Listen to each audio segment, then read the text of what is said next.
Herm Edwards joins us, former NFL great, coaching great NFL and college. Now he's back at ESPN as a football analyst, mostly NFL. Herm, how are you, buddy? I am well, Rob. It's kind of interesting. When I sit back and for me, I always try to study teams, and I just study the league. And I look at it this way: we can't get too nervous yet. This week coming now is the most important week to all the teams because of this. The first 4 games are literally preseason games, except they count now. Because the veteran players don't play in the preseason for the most part. 75% of them, 80% of them don't play. So what you get in the regular season now, these first 4 games, you're actually playing football. So now you got to deal with the real-life issues of playing football, of being a football player. And it's evident in a lot of these games we watch. And there's this feeling when you go into the season, we have aspirations to be this on offense, this on defense. Well, after these 4 weeks have passed, now you figure out this is what we are. Now, how do we win this way, right? And this is where the coaching comes in my opinion. So we have the Dolphins taking on the Patriots this week, and I think those teams are scared as all get out after 4 weeks, Coach. What would the game plan be for these teams moving forward? Now, I know the Patriots have one waiting in the wings, but the Dolphins, they may have one waiting in the wings too, depending on the medical. But how do you go with the game plan on these 2 quarterbacks in particular and not really expecting much offensively in the air? Well, you're right. And I think you build it all on your defense. If you would sit here and say after the first 4 weeks, the Miami Dolphins offense ranks 32nd. 22nd. 26th. Okay. And the New England Patriots ranked 32, which we expected. Okay.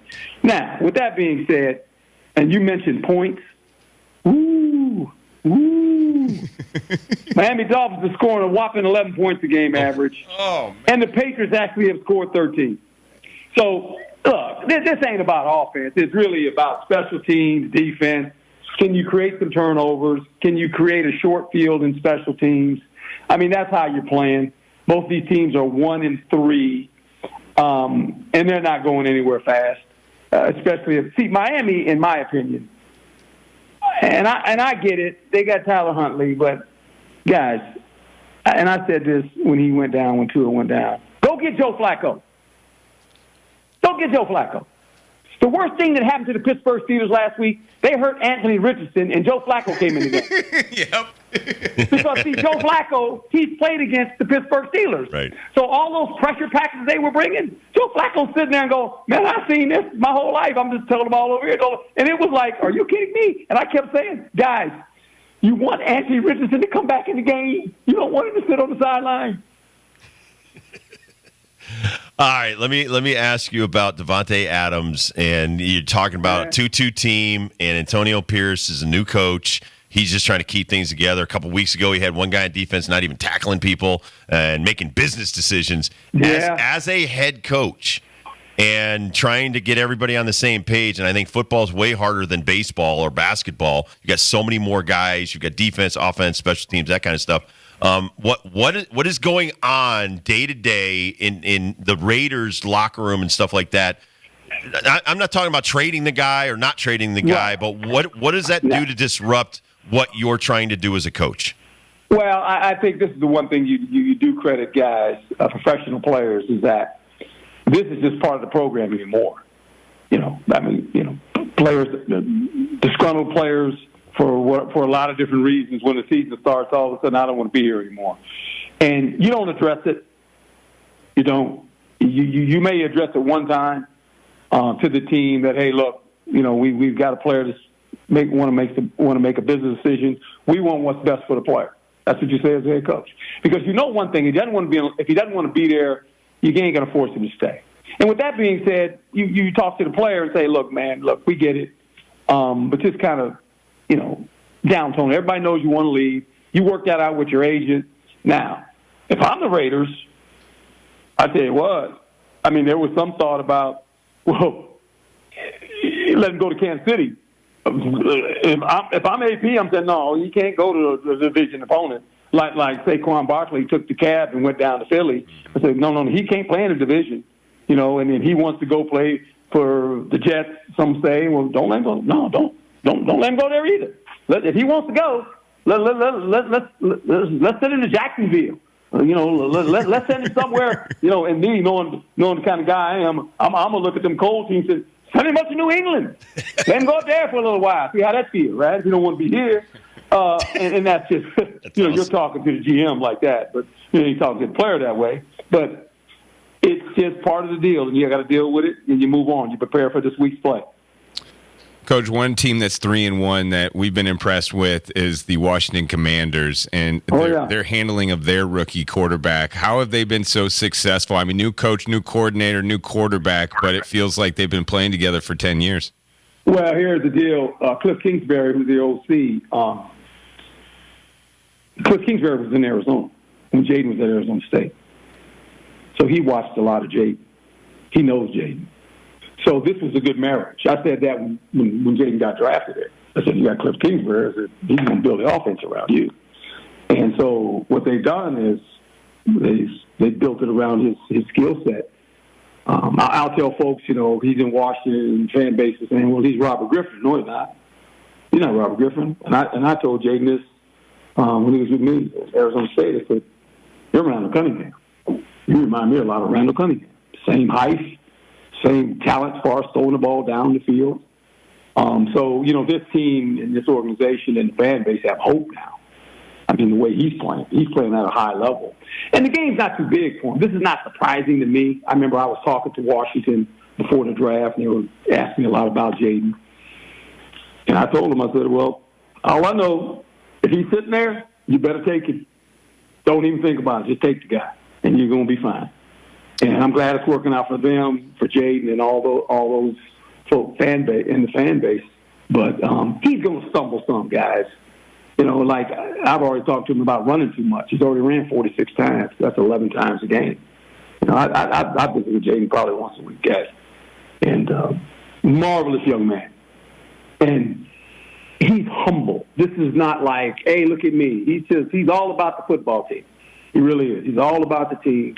That's how he's built. And it's just fun to watch him play. Talking to Herm Edwards, former NFL player, NFL head coach, but you are a fascinating person because you knew my first manager in the major leagues, Pete Rose, when he was still playing in his heyday in Philly. No way. Now I want to get into this because tell people what it was like back in the day in late 70s, early 80s, sharing a stadium, because I was trying to tell people there's a lot of dual stadiums, Philly, Cincinnati, Pittsburgh, San Diego, and I came across a lot of football players in my day. You share locker rooms, you share showers, things like that. Talk about your relationship with the Phillies players as an Eagles player, and even the 76. I mean, you guys, and I love this because everybody was like a family in the city. Yeah, and everybody went to the championship game, even the hockey team. But you are correct. The shower was basically dividing the Philadelphia Phillies, locker room and the Eagles locker room. And, lo and behold, I mean, you start messing around and, you just kind of introduce yourself to guys and walk. So eventually I had a locker in the Phillies locker room. And sometimes on Saturdays when we're walking through, they're going to play a game or whatever, we're leaving. And I'd go in the locker room, I'd sit and, I'm talking to the hum babies. And they're asking about who we're playing. Some guys are making bets. We don't have to worry about who those guys are, but they're making bets and wondering who's going, how we playing, who we playing, and how other teams are playing.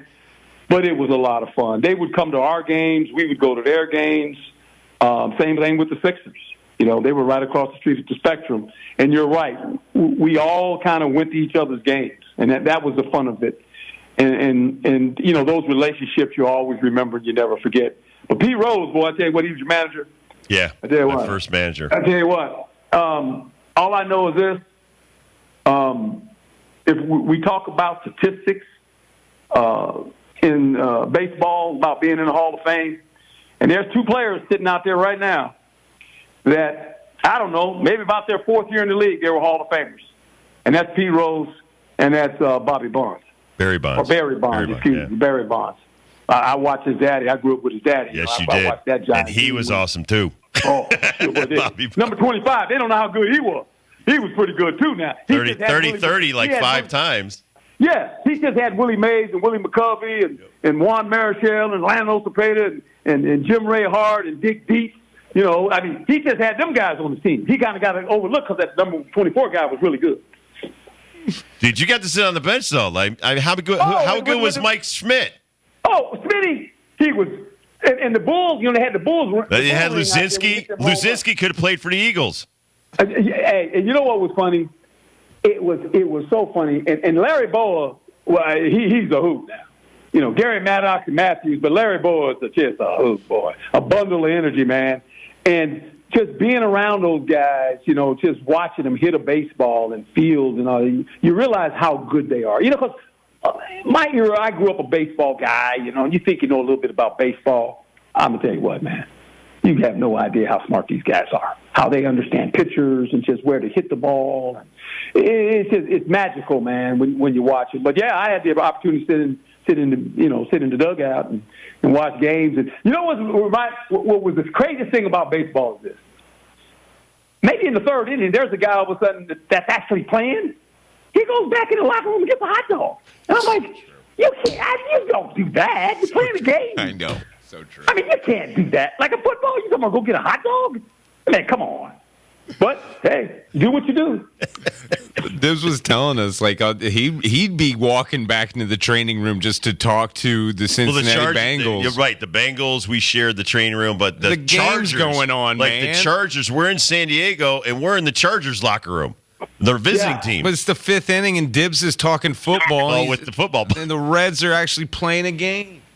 I don't got to be out there till the 7th inning. Pitching. Yeah, the pitchers ain't got nothing to worry about. They ain't pitching that day. They off. They watching the game like everybody else.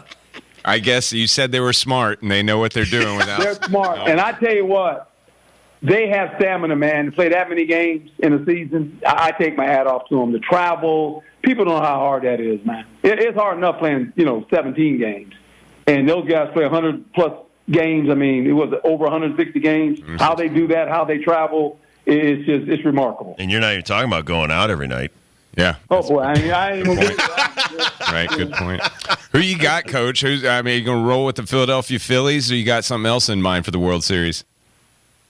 When the teams in Philadelphia play and they're in the hunt, I'm always pulling for them. I mean, you know what? I grew up, and you guys appreciate this. I grew up on the West Coast, and I was a big Dallas Cowboys fan. Tom Landry, when they had Bob Hayes and John Meredith and all them guys. I go way back that far. That's how old I am. And I grew up wanting to be a Cowboy, and then, obviously, college, I said, man, I want to play for the Cowboys. Well, I don't play for the Cowboys. I go to Philly. And I still got a little, like Cowboys. Let me tell you something. After the first week in Philadelphia, the thing that I learned the most about Philadelphia, there ain't no way you can like the Cowboys. I mean, it's like, don't even mention the name. And I'm like in training camp going, these dudes really don't like the Cowboys. And then, all of a sudden it's like, okay, I get it. And I tell you what, they hooked me in, man. It's like, you just don't like the Cowboys. I even today, I'm like, hey, man, I get it. They're very talented, but you can't like the Cowboys, man. Dude, you are the best. You are the best. Nope. You cannot like the Cowboys. I wore number 22 my whole college career. Bob Hayes. For Bob Hayes.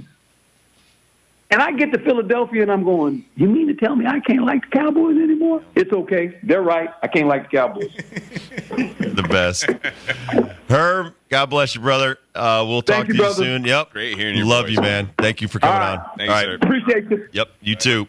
Herm Edwards, everybody. ESPN, check him out. He is best at football, but, man, he's one of my favorites because when he told me this stuff last night on the phone, I'm like, you're my idol, dude. That is every player's fantasy to cross over to another team, play football, go to their practices, go in their I loved going in the Bengals locker room. I loved being around these other guys. I loved being around the Steelers. I was around during 90 when we're playing the Pirates. Mario Lemieux gave me his jersey. I mean, I grew up playing hockey. I loved hockey. Those guys were at every game.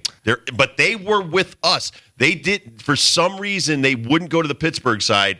A lot of the home teams go to the visitor side because they're treated better. I'm telling you. Think about that. But Herm's talking about getting a hot dog. I'll tell you, guys are getting beers.